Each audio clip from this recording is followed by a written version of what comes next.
Alrighty, houses, welcome back. And in this video, I'm going to show you how to copy and move files. So what I did before this video is I made a couple just quick sample files.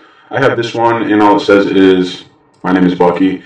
And I also made a directory called apples, and I put just 3 junk files inside, and another directory called bacon. So that's my starting point. And again, all I'm going to be doing is showing you guys how to move these around, how to copy them. So I just wanted some sample files to work with. The actual content doesn't even matter. So the first thing I just want to show you guys how to do is just copy a file. So let's say that we wanted to, actually let's go ahead and make a new directory. So make dir, and I'll just name it test folder. So now we have a new test folder and nothing is inside. So let's say that we wanted to take this file and copy it inside test folder. How would we do that? Well, it's actually pretty easy. Actually let me clear this out. Use the keyword copy, and after you give it 2 pieces of information. The source, which is essentially what file are you trying to copy, and then where do you want to move it to. So we are trying to copy Bucky.txt, and where do we want to move it to? Test folder. So this is the file, and this is where we want to put it. And just hit enter and check it out. So again, we're copying it, not moving it, so we get this one still. And now inside test folder, look at that, looking good. So another cool thing that you can actually do is if you want to take this file and copy it to, let's say I wanted to copy it to my flash drive, I could do something like this. Copy, you always write that, and what was it? Bucky.txt E. So this is going to copy it to the root directory of my flash drive. Now, what I can do is once it's copied, I can actually print out the contents of it, so dir E, and again, whenever you use dir in this fashion, what it does is it just prints out the contents of E, and it doesn't actually move your current working directory. So now we can see my flash drive has all these files from before and Bucky.txt. So again, that is how you move it within your own drive, and also, I don't know, maybe you have a flash drive or something you want to move it to as well. Pretty cool. Now, another thing that I'm going to recommend is whenever you're copying files, it's a better idea to use Xcopy. So Windows has the copy function built in and also Xcopy.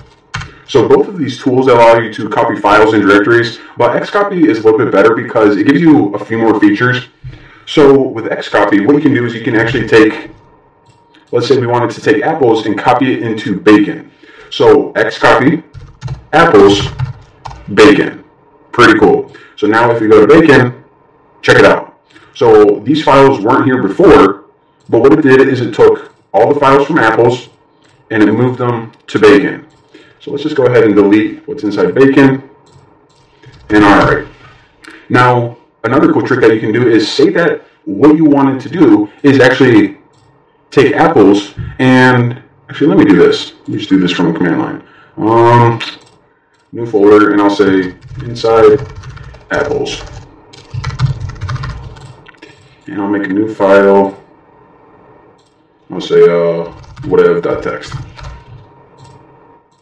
Alright, so check this out. Whenever I just try to copy apples to bacon, watch what happens. Alright, copied all that. Now let's look in bacon.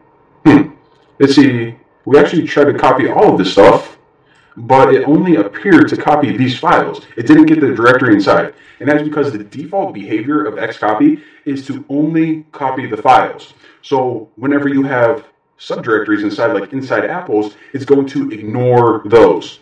However, what we can do, since we're using Xcopy, which is kind of like an advanced copy, is we can actually tell it to not only copy all the files, but the subdirectories as well. How do we do that?